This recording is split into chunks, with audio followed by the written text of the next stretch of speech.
All right, day 2 of the 100-day content challenge, and I actually had a lot of fun recording content yesterday.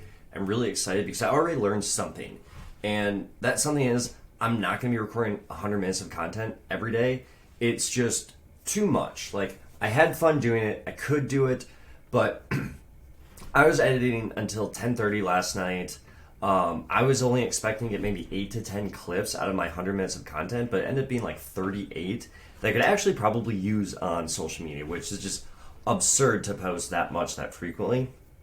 So instead, I'm going to move it down to recording 45 minutes of content, taking the other 55 minutes and spending it planning my content, right? I think that makes a lot more sense, especially because my ultimate goal with this is to be a proof of concept of my content buddy system, right? The only big difference is what I'm going to be offering clients is hopping on a video call twice a month for 45 minutes, basically interviewing them and helping them create really good, authentic content. It's actually fun to produce, and we take care of the editing and posting and all that for them. So really all you have to do is spend the 45 minutes with me twice a month. And on top of that, we're going to give you a little content brief a few days before each call, so you always have something interesting to talk about, some good questions to let percolate in the back of your mind, stuff like that. And I didn't mean to go into that actually until the end of the video here, but I guess I'm just going to kind of roll into it. So this content buddy system that I really just explained, so let me back up a second. I believe in giving value up front to the people that you want to work with, the people that you expect to give you money, because I believe that you really should demonstrate some sort of value. We live in this world where copy and paste marketers, lazy business owners create these checkbox lead magnets and different things like that they spend more time telling you how much value it is than actually providing any value in it. And it's just, it's gross, because at the end of the day, if me as a potential customer gets your free thing and I look through, I'm like, oh, this is the same bland, boring material that I've heard 100 times over. Well, why would I want to give you money? Why would I think you have anything new to say, right? So I believe that to the best of your ability, you should really over deliver on a lead magnet or a low dollar thing. And right now I want to do it for free because I also think this is a fun way to give back to the online business world that has given me so much. And it allows me to talk to more people more quickly, really kind of hone my interviewing skills and stuff like that. I mean, I've been doing this for almost 3 years now, but I still want to keep getting better at it and doing more. And this is really the first time I'm really branching out and actually promoting this. Has always just been like a word of mouth or referral kind of thing. So, that's something I'll explore more in later videos, is the self-promotion stuff. But what I want to do for anybody who's interested in the content buddy system, as you kind of listen to my content, watch my content over the next 100 days, maybe you'll maybe you won't. But anybody who's interested, I'm going to offer a free intro interview, which is going to be kind of a series of questions I'm actually going to go over in just a minute as drinking my own Kool-Aid, because there's a lot of cool stuff I can do with that I'll talk about more at the end of the call. Can take a quick pause for a second. I can tell that I'm a bit nervous here, right? Because I'm not one for really self-promotion or pitching. And it's uncomfortable for me to talk about that. So that's going to be a fun thing to explore and get better at through that. So to anybody who has anxiety over something that they think they should do and that's prevented them and stopped them, what's really helped me reframe that and push through it is that anxiety I'm feeling is a sign that I'm going the right direction and I need to push through that, right? It's called growing pains for a reason. It's going to be painful. I remember weightlifting, you get stretch marks, right? Your skin has to stretch, your muscles have to tear for them to grow, and it's painful. And that's okay, right? That's part of the process. We need to be okay experiencing some of that pain and kind of working through that and pushing through that. So that's something that's going to be fun for me to explore and dive down into that. I went through that a couple of years ago when I started with jiu-jitsu, and since moving to my new place, I haven't been able to do jiu-jitsu anymore. So it's been a while since I've been a beginner at something again, like this, talking into a camera, producing content, right? I've always typed and been a writer and been behind the screen, stuff like that. I've been a photographer, videographer for 15 or so years, and it's always been behind the camera. So being in front of the camera, talking to people like this, or talking to this camera like this, it's really awkward for me. And I want to get better at it because it's fun to get better at things, right? So without further ado, I suppose, I'm going to run through the interview questions that I would be asking anyone here, anyone watching these videos or signs up for one of these free calls with me. And I'll just give you a little bit of teaser, but part of that is after the call, I will go ahead and clip all of them into little clips that they can use completely for free and just kind of send them over in essentially a Google Drive folder. So if you're curious about what I might ask, stick around, but you can take a pause for a second, have a little drink because, hey nerves. You know, what's really funny and awkward about all this is like, I'm kind of talking to the camera right now, breaking that fourth wall essentially, knowing but forgetting that I'm posting this raw on YouTube as it goes. So I don't know, curious to see how that works and what happens, right? Because you can have those kind of conversations, like if you're interviewing with someone, kind of weave off the beaten path a little bit and just go down that side tangent, but it almost feels a little bit too personal to do it just straight into the camera and like kind of pretend like I'm actually really talking to you and just having this like, you know, odd mental thought exercise like you might with a buddy at a campfire or over a drink or something like that. So cool. Okay. Backstory here. So I guess like I kind of always say like I was bred to be all I knew is entrepreneurship, right? So when I was about 12 years old, the neighbor lady needed someone to cut her lawn, and so I started cutting her lawn. I liked doing it, and then my parents just knew a bunch of older people around, so I started a lawn mowing business. And then when the winter came, we did snow blowing, and then the next year we started doing car detailing, right? So my main source of income has always been, my own, right? Like I've never actually had a job longer than a year, and I just can't work for anybody. So I did that since I was 12 all the way up through college. I had a ton of fun doing it. I made way more money than my friends on my own time, on my own schedule. Excuse me. I always wished I took it a little bit more seriously back then and learned more about the business side of it, because it was always just me and my dad cutting lawns, doing stuff like that. And I think I could have made it a pretty cool business if I would have kept going and learning the business side of it. And actually that's something I'm starting with my son this year, is doing some car detailing and things like that, and trying to take all the business knowledge I've acquired over the last 10 years or so and kind of help him create something that he can be proud of. So that's kind of brings you up to present day. But jumping back, where I really kind of got hooked on the idea of lifestyle design, I guess, was my first mentor, who was a photographer, and he did airplane and boat photography. So he got to travel all around the country. He had this really cool bus that he traveled in, and I'm like, dang, that would be such a cool life to do. But the thing is, I've never liked self-promotion, and it was one of those where growing up doing all the lawn mowing, the snow shoveling, it was kind of, that recurring income. I didn't need a lot. I didn't always need to get new customers, and like doing the photography stuff, it's like, oh my god, I have to constantly be doing prospecting and sales, which, hey, funny enough that I'm doing this now, right? So yeah, that never really kind of panned out or manifested into anything, and that's okay because I love photography still, and I've got the cameras back here. I still do a lot of photography as a passion, and I will always do that.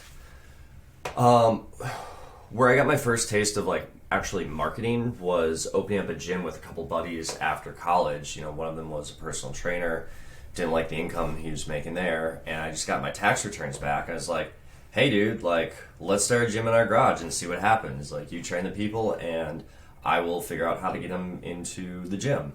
So I did that for a couple of years and, grew it from our garage into a facility. I found out that I liked the marketing side of owning a gym much more than actually owning a gym. So I sold my part of it and focused on marketing for other gyms. Started marketing for gyms all around the world, Ireland, India, Australia, stuff like that. And then that just kind of led me into doing marketing for online coaches and course creators. And, I've spent almost a decade working in that industry, doing kind of like full stack marketer. I'm copywriting, media buying, tech stuff, things like that, all over the place, all the platforms. I love copywriting the most. I actually find I like the content creation and the video production stuff a lot more than I used to. That kind of brings me to the present day is after freelancing for about 10 years, like I really want to do my own offer now and put together my own thing because like I keep running into, this new, I really think that we're in a huge shift in marketing, revolution in marketing. And a lot of the old ways of doing things are quickly just not being effective completely. And a lot of the new way, man, I've been so indoctrinated into, my marketing circles, the old way, new way stuff. But where the future of marketing is going to be, I think, personal brands and a lot of solo entrepreneurship. And I'll get more into that later. But that really requires creating content, right? I've been really trying to push this content idea with a lot of my clients I've been working with for the last couple of years, and it's been hard to show them the value of it without really producing my own content myself. So like this whole kind of thing is a proof of concept of something I know works. I've seen work for a ton of different corners of the internet and bringing different pieces together and stuff like that. So I am transitioning into this, and that really kind of brings us to the next question is the main problem I'm trying to solve, the pain points that my customers are facing, which is how do I easily and consistently create content that doesn't suck? Because we see so much of this content that comes out there that just feels like so copy and paste, so inauthentic, so watered down, and it's only getting worse now with AI coming out and people just doing these prompts that shoot out generic scripts, and maybe they put a few little personal bits about them and it tells some half generic story about their past. I don't know, but we've all seen it, right? We're all tired of it. We all kind of know, like, it's gotten to a point where depending on how someone like phrases things or the way they write or the way that they talk in their videos, like I know who they learn from. Like I know the guru that they look up to or the course that they took, stuff like that. And I get it though. Like it's hard to constantly come up with new and interesting ideas, and you see all this like really high polished content, these people getting hundreds of thousands and million views, and you're like, oh my god, like I don't know what to talk about, who am I, blah blah blah.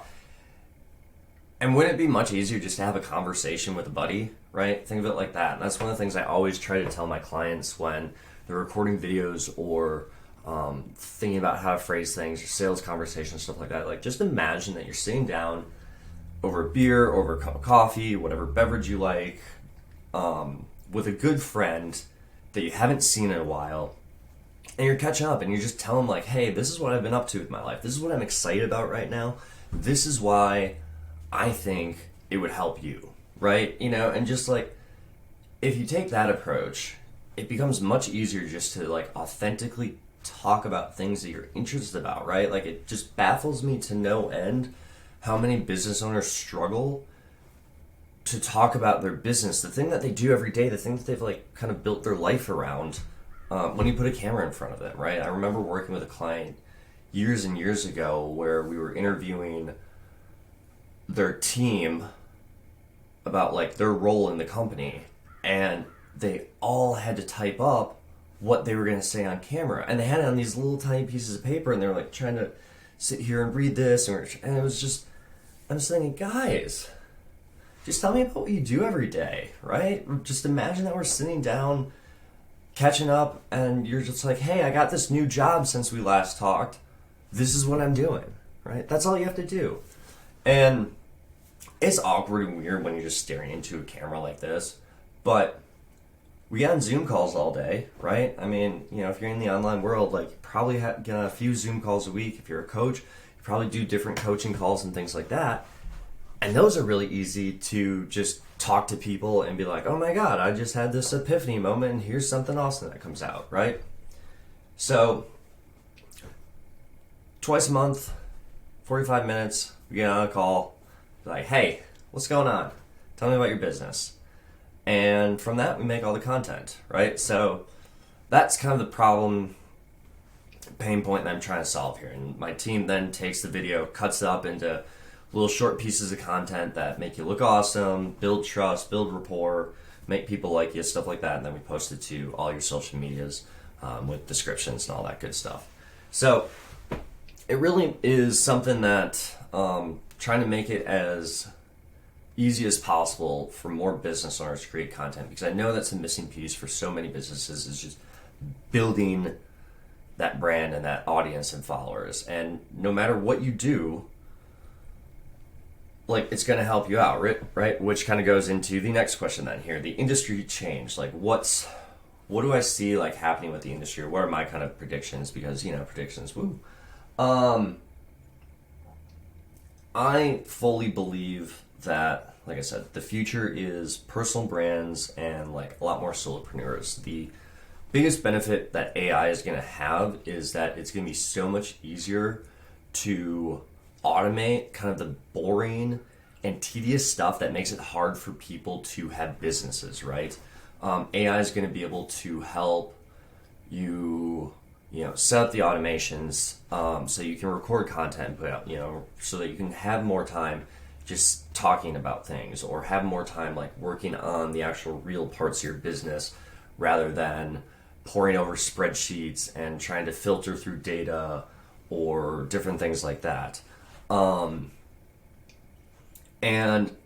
I think that's going to allow a lot more people to build unique, bespoke businesses that serve, smaller populations. I think the future is going to be small, right? Like, I think a lot of us are getting so tired of these mega corporations that sacrifice product and its customers for profit, right? Like, Let Them Eat cereal is a big movement going on TikTok right now, trying to boycott Kellogg's, all because they're trying to push this cereal on us because, hey, if times are tough, you don't have money for a real nutritious healthy meal, eat this crap cereal that we just inflated the price for 30%. These people are like, what are we doing here? So now you're seeing all these people making like different spin-offs of all the Kellogg cereals at home, healthier, different things like that, and selling them at farmers markets and cool things like that. And I think that's the future that I hope AI will bring to us, right? Because I don't think this AI content creation thing is going to last for very long. And depending on where you are in the online marketing world, what you're seeing a lot more of is people using different tools to automate the scripting, writing, even the speaking. You can do like text to speech with like recording of your voice. You can do the same thing with like your face and who you are.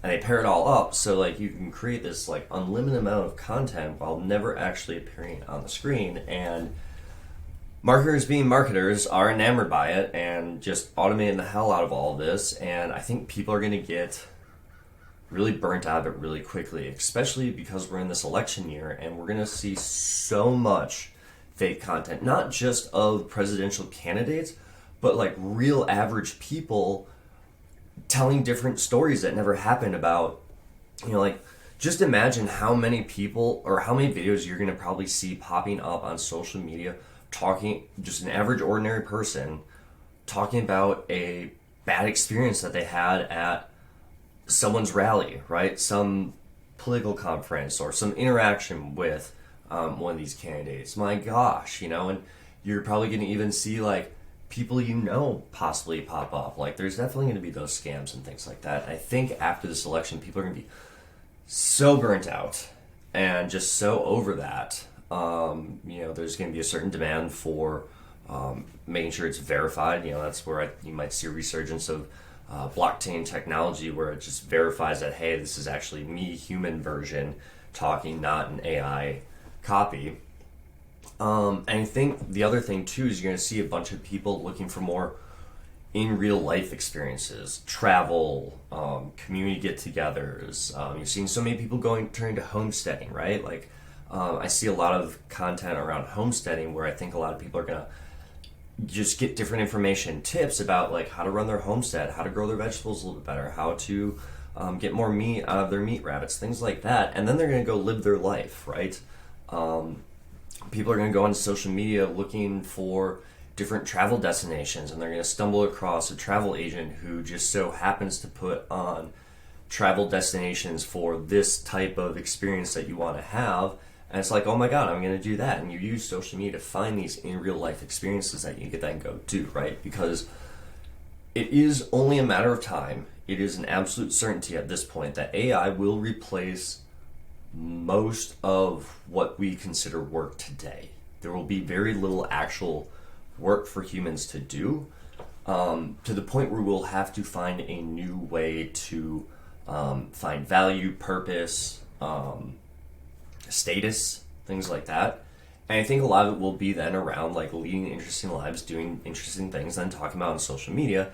And that's where a lot of our money is then going to be spent on that, is just paying different people for their knowledge and their experiences, or take us onto experiences or products that can help us with those experiences, right?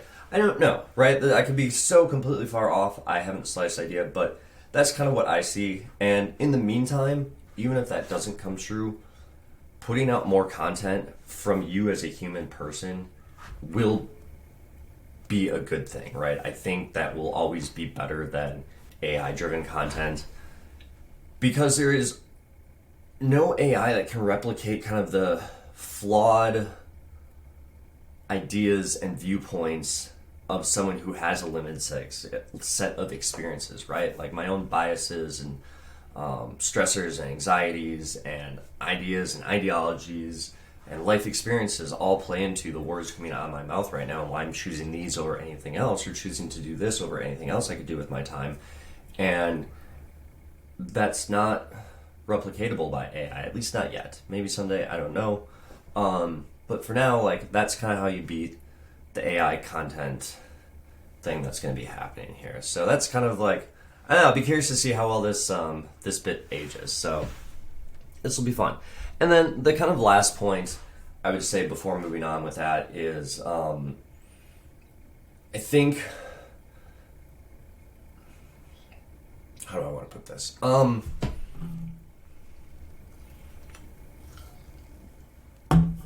Okay, so the thing I've noticed myself gravitating more towards is the interview and vlog style content, right? So like part of my hypothesis with the 100-day challenge, what I'm doing with the content-based system, again, it's rooting my own bias and what I see, which I know there is kind of that echo chamber. But I do hear the people I listen to and see on social media are also talking about other people doing this and seeing more of that content. But I just find interview style content so much more interesting, because you almost kind of inherently know it's not really scripted on here, right? If it's podcasts or, stuff like that. And it's not something that's been highly reversed and then edited and chopped up into such a way. It's that kind of natural human conversation, because I think that's really the big thing that we've been missing the last few years with the rise and advent of social media, is this asynchronous text communication that's highly edited and, like delete 5 times and rewrite and stuff like that. And there's just something about the messiness of a real conversation, sitting across from someone and just talking to them. I was spent 7 hours with a friend recently just talking about everything, and the conversation just went all over the place.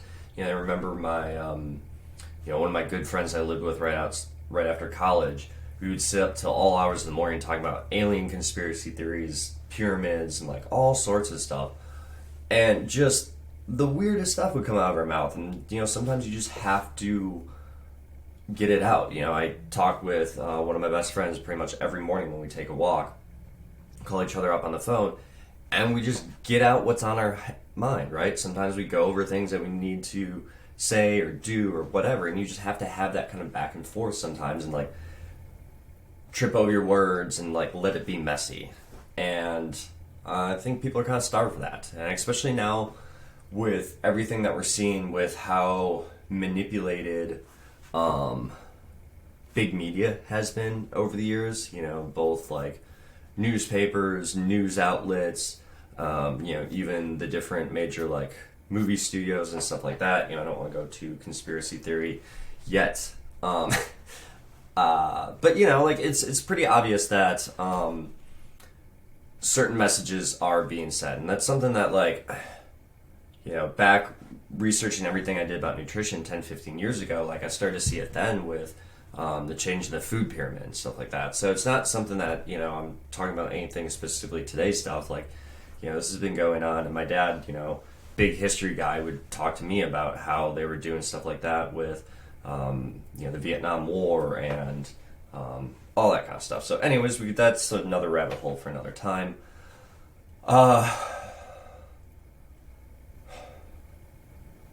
I kind of covered the contrarian viewpoint. I think all of that qualifies for industry change and contrarian viewpoint, so I'm not going to go down that rabbit hole. This weird fact. All right, I have to say it because it's on here. Well, okay, I am kind of a conspiracy guy with some things. I think it's really entertaining because, okay, I find marketing to be applied psychology, and it's really just a study of human behavior and how people think and act and behave, and I just find all that fascinating. So I do enjoy conspiracies for the as an exercise in like the way people can think about things and the way that they can change different situations and scenarios and look at different information differently and stuff like that. I just find that all so fascinating. So I love me a good conspiracy theory. And one thing that I guess it kind of lends credence to what I was just talking about here, and doesn't make me seem so tinfoil hatty, is modern marketing as we know it. All the stuff you see on TV, commercials, whatever, is the descendants of a guy named Edward Bernays, who is Sigmund Freud's nephew. And during World War II, he basically like created / oversaw all the propaganda for the Allied forces, right? He was the major guy behind all of our propaganda efforts. And what he realized is that this stuff was so effective, this whole propaganda idea was so effective, that it could be used by businesses to get us to buy more stuff, right? So the same sort of propaganda that was used in World War II, both to get Americans into the war effort and also to demoralize the Soviet and Japanese forces, all stems from that, right? So if you wonder why some of the marketing that we see is very like predatory and like plays on some really like deep roots psychological like fears and angst and things like that, Edward Bernays, look him up. The documentary Century of Self is phenomenal. That just goes over everything. Highly recommend checking it out. One of the most fascinating things is he was working with Big Tobacco, and they were trying to increase sales, right? Because companies have to make more money. And the male market was pretty much almost all tapped out, right? People were very brand loyal at that point. Trying to get someone to switch brands was very expensive. So what did he do?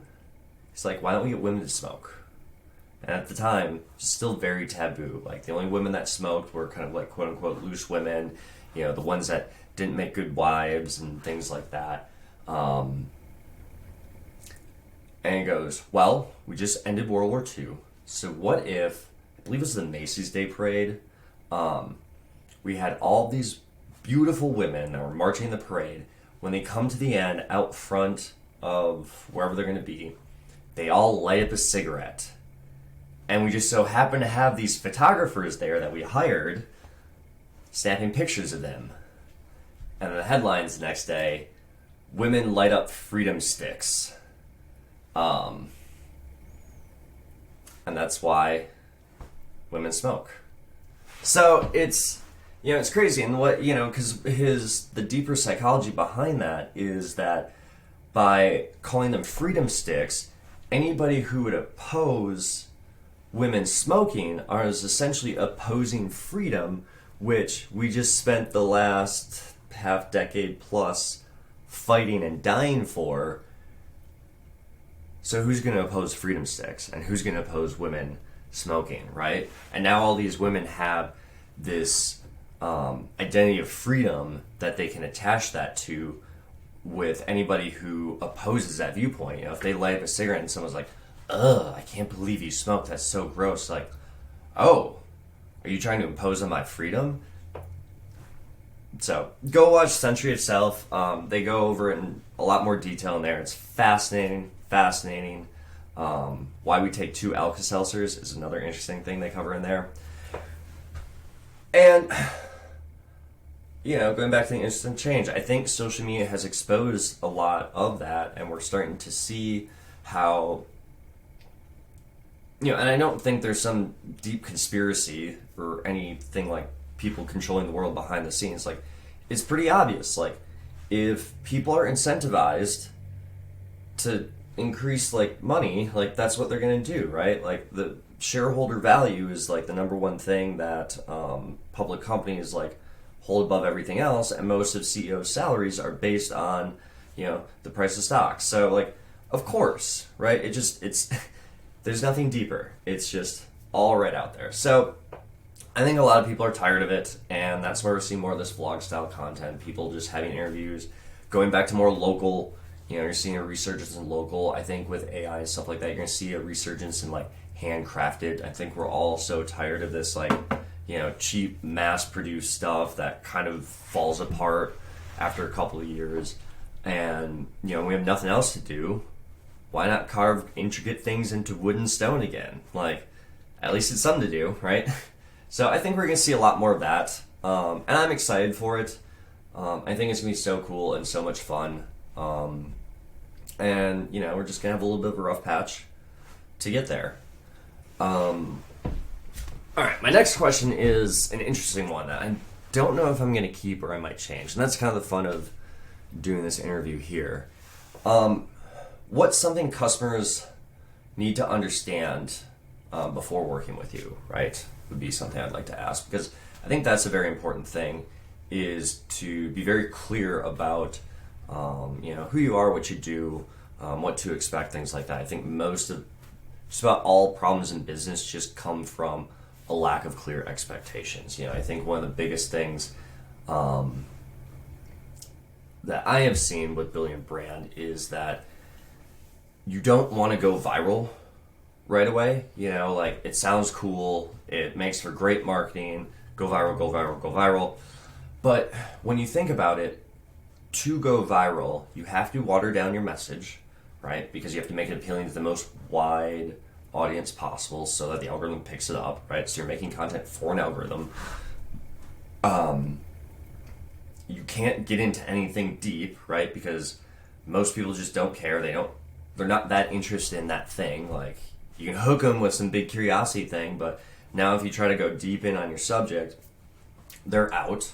So you have to really water down then the actual content as well. And, like, that's not a great way to build trust and authority with your audience. So, I think it's much better to have content that resonates with your audience. Yeah, you should have something that appeals a little bit wider so you can branch out. But, some of the most successful coaches that I see and, like, online businesses that I see have loyal audiences, not necessarily big ones. They're only getting a few hundred views on their videos or a few thousand views on their videos. They're not getting millions of views on their videos.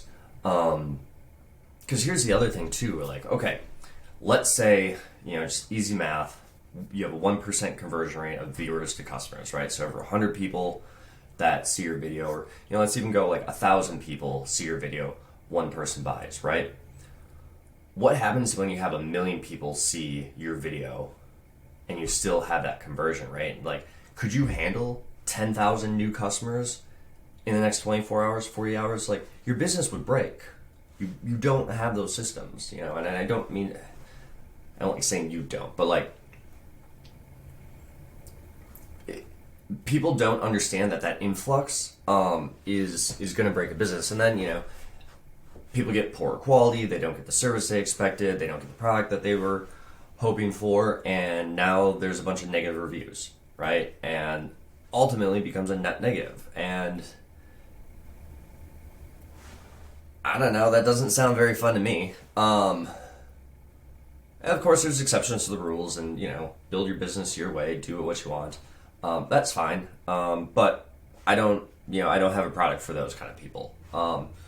I'm building something for people who want to make authentic, genuine content that excites them and excites their audience and builds that trust, so that when they do actually say, hey, I have something to buy, people want it. And it's not sleazy sales calls or pressuring people into it or having to follow up with them 1,000,000 times and put in all these complicated, complex things to try to convince and coerce and entice people to buy, right? That, I don't know, that doesn't sound like fun. But what does sound fun is working with people who have this kind of legacy mindset where they want to build something for the long term, knowing that the returns in the beginning are going to be small, but over time they are going to continue to compound, and their entire life is going to be easier because of it, right? Like, I don't care what your goals are, who you are, what you want to try to do. If you have more people who know, like, and trust you and follow you, like, your life is going to be easier. Just look back 20 years to kind of, quote unquote, like that local celebrity, or like the high school quarterback that won the state championship, right? Like, to be known and liked by a lot of people is very beneficial, no matter what you're trying to do. And I think the important thing to realize is that by a lot of people, a few thousand is enough. A couple, 10,000, 15,000, 20,000 people is generally enough for a lot of people. Some will want more and grow over time, great, but like, start there, shoot for that first. I think you'll have a great time, and it'll be a lot more fun getting to that. So, like, the real quick skinny on how it works is twice a month we're going to get a 45-minute call. I'm going to just ask you, like, how's it going? Like, what's up with you? What's up with your business? We're going to give you this little content brief a few days before that'll have some different questions for you, some research and things that are going on in your industry, just like a general one-pager to get ideas percolating, just to make sure that coming to the call we have something to talk about each time. And after the call, that's really where 90% of your work has been done, right? So behind the scenes, my team goes and takes that video, cuts it up, makes you look and sound awesome, adds some captions on there. We keep things, really low edit that helps us keep costs down for one, but more importantly, keeps that authentic feel to it, makes it that face in front of the camera stuff, that vlog style that people really want, so it feels more intimate with your audience. That's really what we're going for here.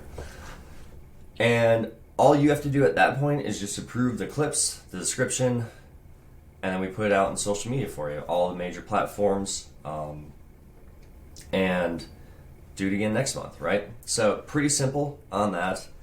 And I'm going to finish off with my favorite success story here is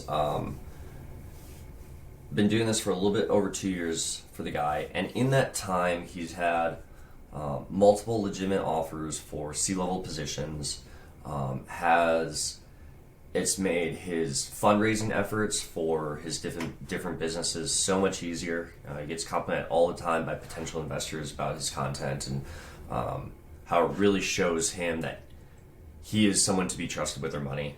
So that's super cool. He even had someone who didn't want to work with him years ago come back after seeing his content and be like, oh my god, dude, like, you've learned so much, like, I love what you're doing, I would love to work with you now. So I think that's super cool. I think that's really goes to show when you take that kind of long-term approach and you build content that is really aimed at the people that you want to attract and that you want in your circle. It really pays off, right? Because none of his stuff is like scripted hooks and viral clickbaity kind of things. We've we've been told before, like, some of his content is too, like, needs to be dumbed down for the general audience. And we're like, that's not who we're trying to talk to, right? We love for any of those people to listen and take what they can from it, but, there's we're looking to appeal to investors and owners and people like that. So it's going to be a different style of content that doesn't work for everybody, but it works for him. And I think that's a lot of fun. I'm so excited to do that with more people. And for anybody who has listened this far and or is listening to this clip, it's $1,500 a month with a 4-month agreement. Really, again, like, we have to start with that long-term thinking in mind. You need to, and if you can't think 4 months down the road and commit to this for 4 months, then we're not the right type of person to work together. And the thing I'm just gonna close off saying is, like, this is supposed to be like a sincere pitch.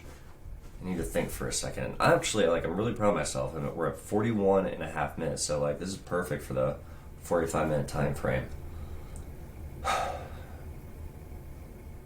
So my sincere pitch for the Content Buddy system is really, like, making more content cannot be a bad thing, right? Having more videos out there of you talking about the thing that you do, that you're passionate, that you're really good at, is always going to be a good thing. And at the very least, just hop on a call, like, let's just have a conversation. And if you like it, we can talk about doing more. And if you don't like doing this, it's not your style, you don't like me for any reason, that's totally fine. Hopefully at least you get some usable content out of it that you can do for, and that's the cool thing, like, the way I'm setting up this interview is so that you have content that's more evergreen, right? I'm coming from a direct response copyright background, so I kind of laid out these questions so that the clips can be taken and you can use them as, like, pinned posts to give people an idea of, like, who you are, what you do, and how they can pay you, or what they can pay you for. You can use them for ads to build an audience. You can retarget the people who watch those videos with your pitch, how you work, different things like that. And we can talk more about that if you hop on a call. So hopefully, at the very least, that 45 minutes spent together is going to be valuable enough that you do want to book a call. And even if you decide this isn't something for you, maybe you know someone who would like this, and send them my way. I greatly appreciate that. And otherwise, I'm just going to try to keep talking about cool, interesting things that maybe someone else will like. So stick around if you're not ready yet. Shoot. Oh, I've got like a minute and a half. I got to do the 45 minutes. I mean, like, I'm already dropping it down to that from 100. But, I did like that a lot more. And I guess I can kind of finish off this by saying a part of the content then can be kind of like updates on how I'm doing with this, and talking to different people, pitching this, start producing some of the content from those interviews, and just seeing if this works. Like, how funny would that be if 100 days from now I finish and go, hey, by the way, not a single one of you decide to take me up on this. Which, that's a weird thing that my buddy actually called me out on. Like, that was a very silly thing to say, and kind of a negative viewpoint that I have that I really don't need to have. So I'm gonna rephrase that one, start that one over, because I don't like that. I'm kind of excited. I had this little realization. It was actually right before I hit record, and it's just that, like, hey, why not, part of the build in public idea, like, drink my own Kool-Aid. Like, let's do my own interview, use that as part of the proof of concept that this works, because I know it does. I've seen it work for other people. I've had it work for clients before. We're just adding on this extra layer of content on top of that. But I know I can make this work as an ads thing, so it's gonna be fun to start playing with that, and experimenting with different ways, seeing how the interview works as a lead magnet, what I might need to change with that. So this is gonna be a ton of fun because it's gonna be like kind of live updates on how the business is doing, growing, what I'm changing to get more people interested, saying yes, different things like that. So that is how I know at the end of 100 days, I'm gonna have built something really cool that is gonna help me create the life I want to live. So until tomorrow.